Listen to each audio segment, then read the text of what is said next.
With the UFL's Week 1 in the books, today we raise some red flags about the UFL and its second season.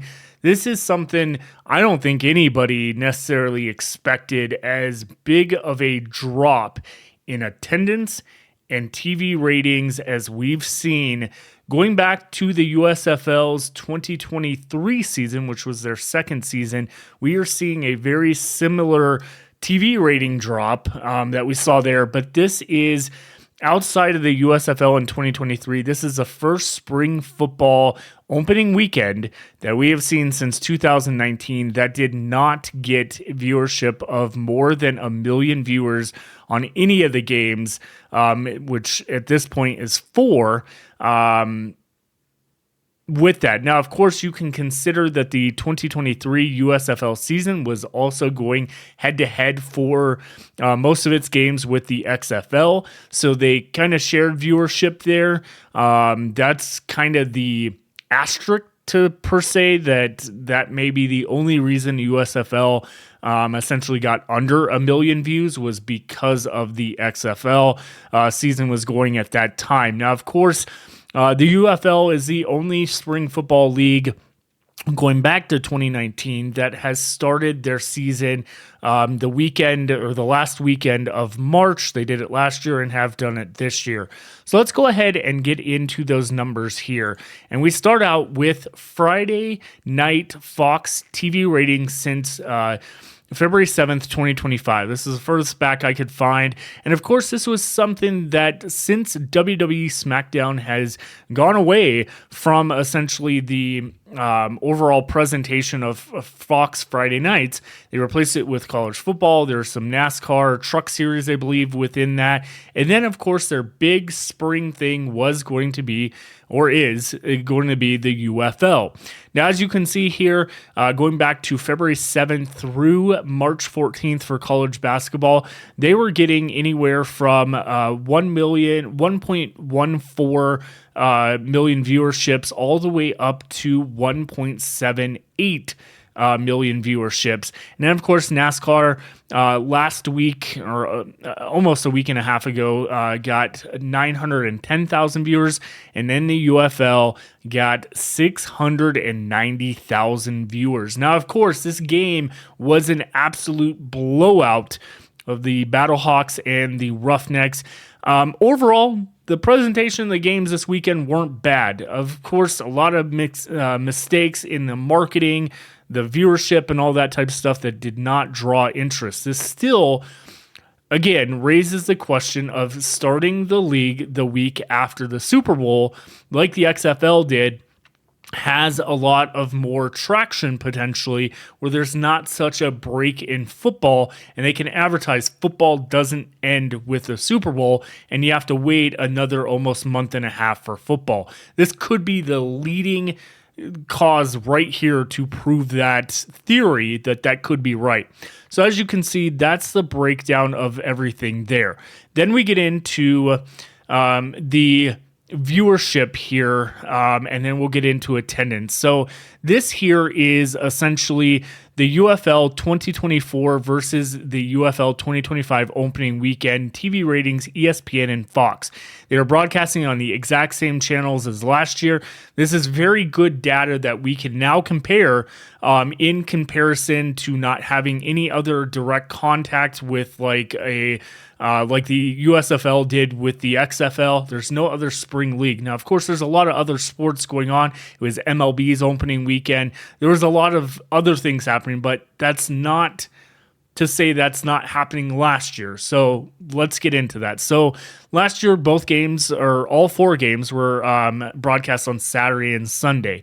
The Stallions and Renegades at 1 p.m. Eastern Time on Fox, a 1.18 million viewership. Battlehawks and Panthers at 4 p.m. Eastern Time on Fox was a 1.35 million viewership. And then Sunday, March 31st, 2024, we had the Defenders and Brahmas at 12 p.m. Eastern Time on ESPN. had 960,000 viewers, and then Showboats and Roughnecks at 3 p.m. Eastern Time on ESPN had 703,000 viewers. That total was 4,194,000 viewers total. And then we move in to what happens to be the week one of the USFL 2025 season, and it is devastating. So the Battlehawks and Roughnecks at 8 p.m. Eastern Time on Fox to move into that Friday Night Fox spot got 690,000 viewers.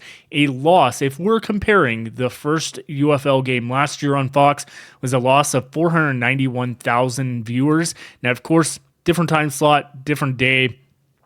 So the comparison may not be there, but this is a direct comparison. And that, of course, is the game on Saturday, March 29th, 2025 with the Brahmas and Renegades at 4 p.m. Eastern Time on Fox. 584,000 viewers, a loss of 766,000 viewers from last year's game in this exact time slot, which is mind-blowing. This is absolutely mind-blowing. I thought the Brahmas Renegades game, a little bit of a slow pace on the Brahmas. They didn't look so great, but the Renegades were on fire and looked really good. This game was not a bad game. The Brahmas kind of had the opportunity to potentially come back at the end of the game, ultimately not doing that. But then, of course, we move on to Sunday, which, again, both of these games had the exact same time slots as the games last year on ESPN.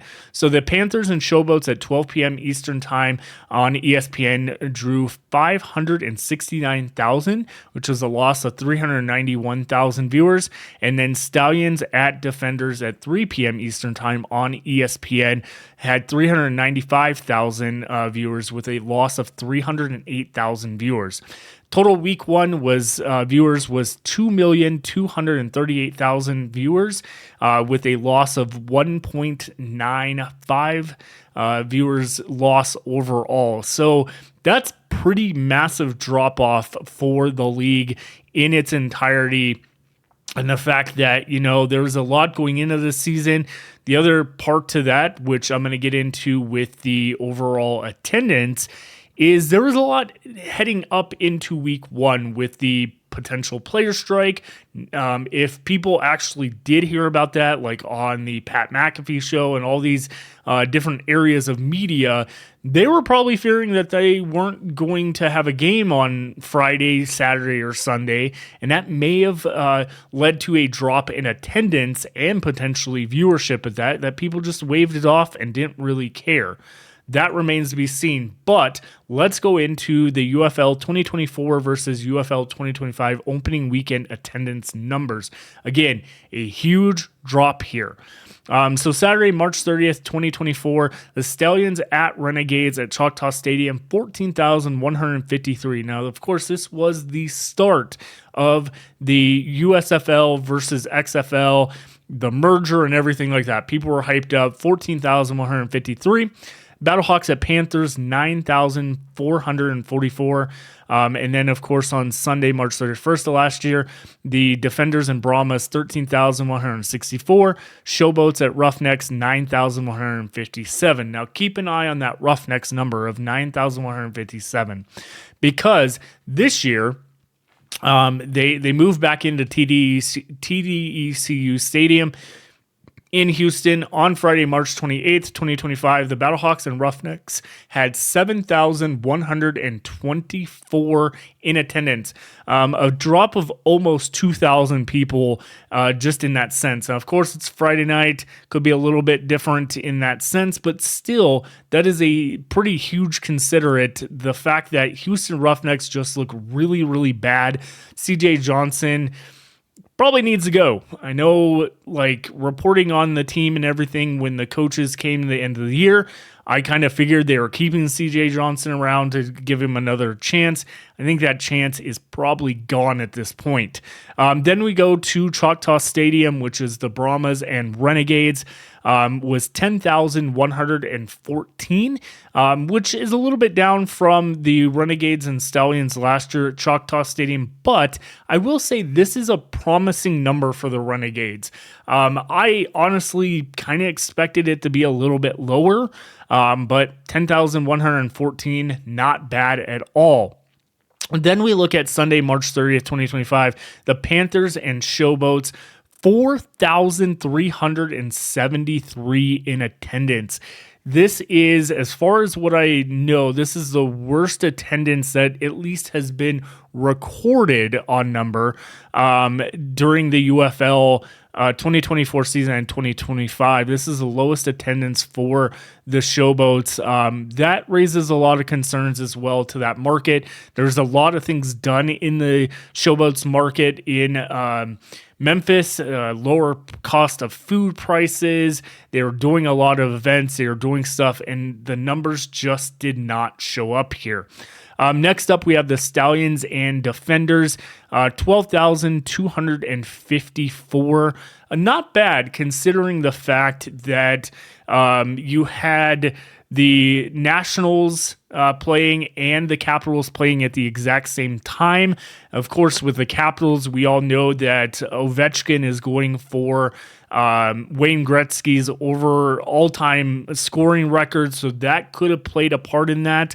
As far as I know, as of that game, he was 5 away from that goal of accomplishing that, so that could play into that Defenders lower level. But again, we are seeing a big drop from last year. Now, the total average last year was 45,918 or total for week one, averaging 11,479. Now, of course, the other consideration here is that the Panthers and Brahmas were not at home, so that's kind of a little bit of a difference there. But you kind of had Audi Field to make up for that. It could have been a good attendance for the Roughnecks or Showboats in this case to bring that up, but that did not happen.